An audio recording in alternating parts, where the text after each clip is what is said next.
news for the state of Tennessee in 10 minutes. Tennessee in 10 is made possible by Tennessee Department of Labor and Workforce Development. Thanks for joining us for Tennessee in 10. I'm Amanda Harrop. The brothers of Vanderbilt quarterback Diego Pavia are out of jail this morning after they were arrested during Saturday's game against Charleston Southern. Vanderbilt police say Javier Pavia was intoxicated and then arrested. Roel Pavia, they say, tried to help his brother by pushing one of the officers. Roel then took off running before police caught up to him. A Tennessee woman is expected to be in court today after her baby was found dead inside of a closet. The discovery was made at a home near the University of Kentucky campus last week. That's where the woman is a student. Lexington police say officers were called to the home for an unresponsive baby. Lake and Snelling's arrest report says the baby's body was found in a trash bag in the closet. Police say she admitted to giving birth and then hiding it. University officials say Snelling is a senior. She's also listed as a member of the stunt team from White Pine, Tennessee. The baby's cause of death has not been shared. A teen is in jail facing murder charges after shooting at a party ended with the death of another teen. This happened in East Tennessee. The shooting happened in the morning hours Saturday. Police say the 17-year-old suspect shot and killed 18-year-old Holden Howes. The suspect is also accused of hitting a second teenager. Rutherford County is the only district in Tennessee to have a weapon detection system at all of its K through 12 schools. And schools are starting to use those detection systems this morning. The district invested more than $2 million to make this happen. The detectors don't flag car keys or cell phones, but they will flag larger electronics, heavy binders, and even certain breath mint cans. This is a look at long lines of students trying to get into school last week when some of the detection systems were being tested.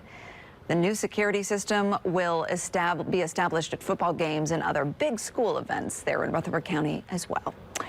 First Alert meteorologist Stefano DiPietro tracking some much-needed rain for us. And we are going to see hit-and-miss showers and thunderstorms as we head through today. So there is not going to be an all-day rain event by any means, but you'll just want to keep the umbrella handy. Heavy downpours possible with any thunderstorm, but no severe threat. Best spot for showers tomorrow will be out toward the Smokies in East Tennessee. A lot of the rest of the state is actually going to end up staying dry. Passing shower and thunderstorm on Thursday. There's still no severe weather threat. Looks like we'll be dry in West Tennessee. It'll be middle and East Tennessee where we get some rain again on Thursday. Friday, totally dry through the day. Saturdays, we head into the weekend. Be ready for a few showers and a thunderstorm, but I still don't think it's anything overly widespread, but I do think Saturday will have a lot of cloud cover as a cold front comes through. Sunday, we'll get some good sunshine back, and that certainly is some good news for us looking ahead to the first NFL weekend.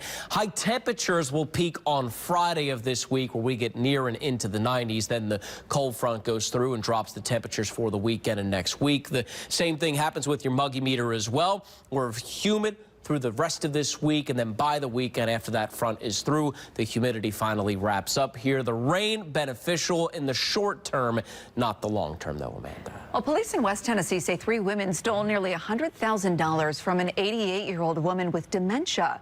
An employee at a credit union in Memphis alerted police when she believed that the woman was being taken advantage of.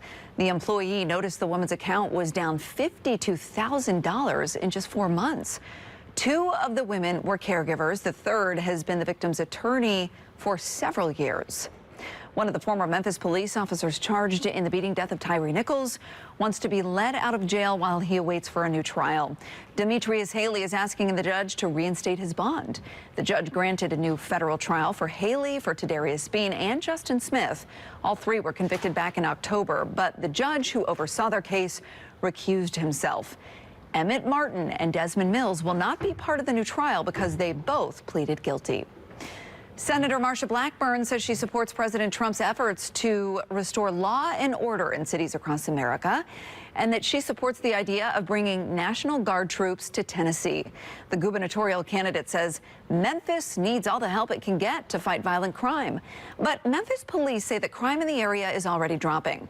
This is Memphis Councilwoman Jerry Green. She's a potential challenger for Senator Blackburn in the governor's race. She says spending millions of dollars to push the president's agenda will not make people in Tennessee feel safer.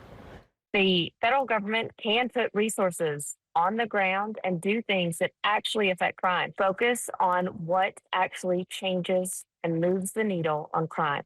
And that's things like poverty. That's things like fully funding our public education system. That's things like providing jobs and a future with a living wage so that people don't feel like they have to turn to a life of crime. Last week, the Shelby County Sheriff said that Memphis does not need outsiders handling crime. He says National Guard troops are trained for war, not policing. Senator Blackburn says she'll do whatever it takes to make cities like Memphis safe. Well, thanks for watching Tennessee in 10. First Alert meteorologist Stefano DiPietro tracking rain in the forecast. Alexandria has an extended look at your mid-morning commute.